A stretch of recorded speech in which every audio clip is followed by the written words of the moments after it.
né? A gente cansa de entrar em instituições hospitalares que você pergunta, na sua UTI, qual é a patologia de maior prevalência? O que se interna mais na sua UTI? Ah, eu não sei exatamente, eu preciso levantar, etc e tal. Por quê? Muitas vezes instituições que carecem de ferramentas de informatização. Como é que está a recepção dos hospitais públicos a essa nova metodologia? Olha, existe um movimento de um ano para cá muito forte da administração direta dos hospitais públicos em relação a essa metodologia. Mesmo aqui em São Paulo, a gente tem um movimento hoje dos próprios hospitais estaduais, dos hospitais municipais.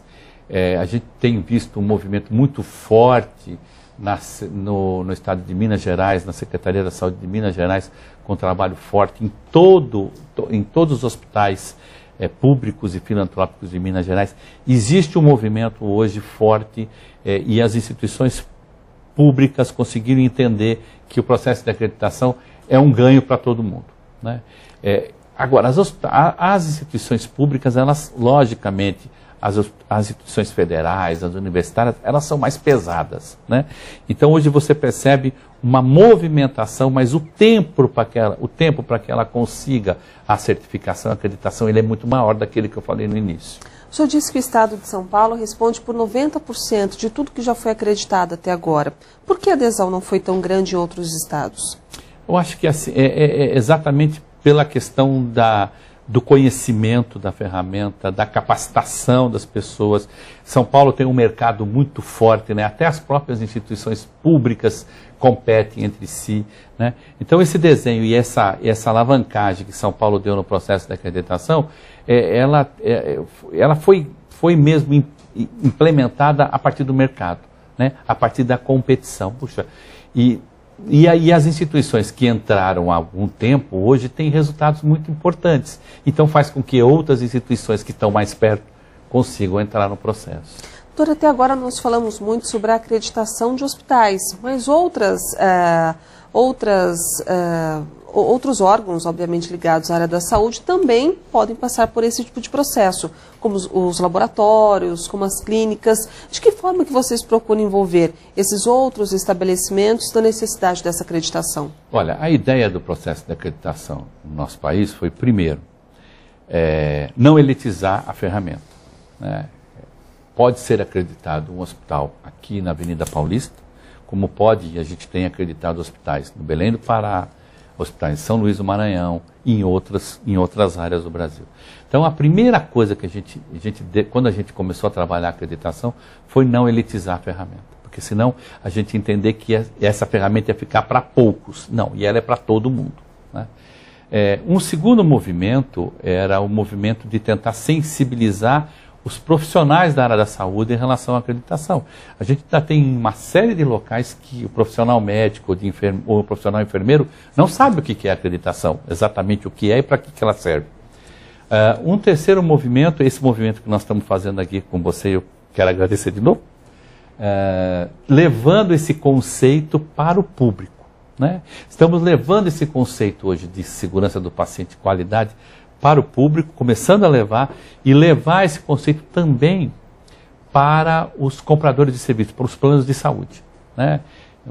Para os gestores de recursos humanos das grandes instituições. Esse é outro desafio. É outro desafio. Os dois desafios agora, nós estamos desenhando esses dois desafios.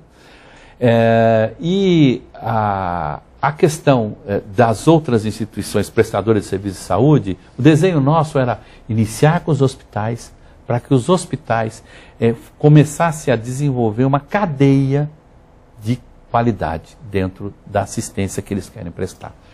Hoje a gente tem laboratórios acreditados, as clínicas estão começando, ensaiando agora, clínicas que fazem procedimentos. Temos serviços de imagem acreditados. Hoje nós temos, por exemplo, em São Paulo, um número, acho que talvez 80% ou 90% dos laboratórios de anatomia patológica, né, que é um laboratório focado fortemente no conhecimento médico, hoje são acreditados. Quer dizer, então existe um movimento de todo o segmento de saúde procurando o quê? Procurar melhoria da qualidade do atendimento deles e diminuição de custo. O custo desse processo, ele é impeditivo ou não? Não, o custo do processo, ele é um processo, quando a gente fala do processo nacional, ele é um processo fácil de ser absorvido pela instituição. Acho que a gente tem custos importantes nesse processo. Como a gente já falou bastante, o custo maior desse processo, é impactado nas pessoas. É nessa questão da capacitação, do treinamento, do envolvimento, da quebra de paradigmas. Então esse é o custo maior. Temos um outro custo que a gente observa muito, e mais hoje nas instituições que estão entrando, que é o custo da estrutura, né? A grande maioria dos hospitais no Brasil não foi desenhado para ser hospital, né? 2 profissionais médicos se juntaram, aí chamaram um profissional enfermeiro, e aí se fez uma clínica maior, aí um deles resolveu fazer procedimento, ou era cirurgião, aí se fez um pequeno centro cirúrgico. Quando se viu, a gente disse que a gente acabou desenhando hospitais de puxadinhos, né? Um puxadinho para cá, compra a casa da esquina, compra a outra, põe o meu departamento de recursos humanos na outra rua, põe a farmácia embaixo da escada, e assim foi se desenhando as instituições hospitalares. Então, instituições que foram desenhadas dessa maneira, antes das resoluções da Anvisa, etc. e tal, elas têm uma dificuldade e elas têm que acertar esse fluxo da estrutura. Dr. Rubens, nosso tempo já está se encerrando, mas antes de nós finalizarmos, eu gostaria de saber como que vocês medem os resultados obtidos numa acreditação. Olha, hoje a gente consegue mensurar, quer dizer, a gente não mede isso, né? As instituições mensuram isso. São elas que nos dizem, olha, puxa vida, depois que eu apliquei, que eu implementei um processo de acreditação, eu melhorei eu diminui meu tempo de permanência na UTI, né?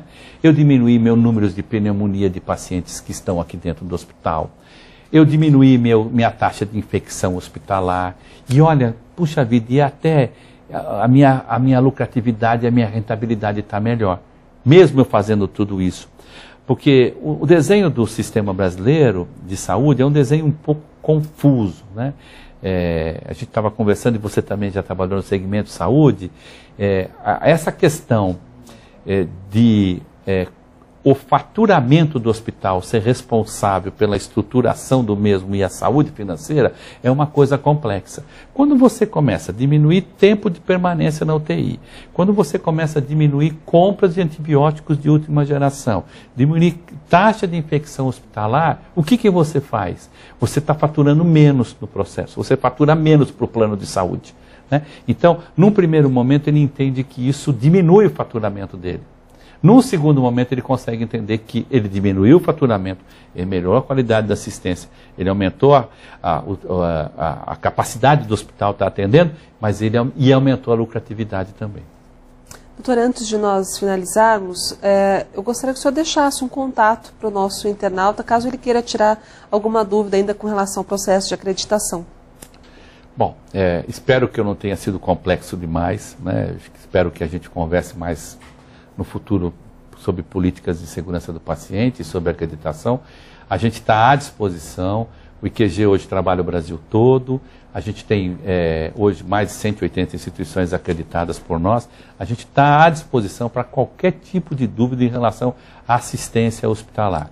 O nosso site é www.iqg.com.br, IQG. Ok, nós agradecemos o Dr. Rubens José Covello, ele que é médico, é membro do Conselho Mundial de Qualidade, tem MBA em Gestão de Qualidade e também é superintendente do IQG, uma instituição certificadora. Dr. Rubens, muito obrigada por sua presença aqui na Jovem Pan Online e uma boa tarde para o senhor. Eu que agradeço, boa tarde, obrigado mesmo. A você da Jovem Pan Online, espero que vocês tenham gostado dos esclarecimentos, espero que tenha contribuído também para entender um pouco mais a respeito de todo esse processo. Fique conosco, acompanhe toda a nossa programação e até o nosso próximo programa. Jovem Pan Online, rádio com imagem online.